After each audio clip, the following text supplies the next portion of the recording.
नमस्कार मित्रांनो, सरकारी रुग्णालयात नोकरी आणि त्यासोबत स्वतःचा खाजगी दवाखाना, तर सरकारी डॉक्टरांसाठी ही बातमी अत्यंत महत्त्वाची आहे। 30 जुलै 2026 रोजी उच्च न्यायालयाने महत्त्वाचा निर्णय दिला आहे।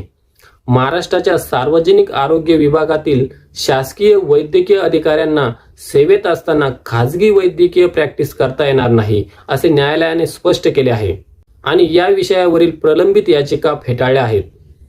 या प्रकरणाची सुरुवात 7 ऑगस्ट 2012च्या शासन निर्णयापासून झाली होती।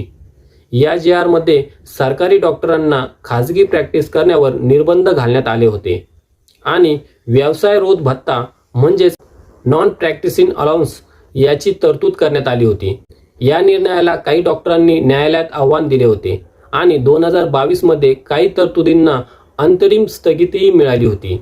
पण आता 30 जुलै 2026च्या निर्णयामुळे सरकारी सेवेत असताना खाजगी प्रॅक्टिस करण्याबाबतची भूमिका स्पष्ट झाली आहे।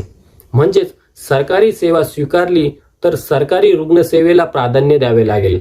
हा निर्णय सरकारी डॉक्टरांसाठी आणि रुग्णांसाठी दोघांसाठीही महत्त्वाचा आहे।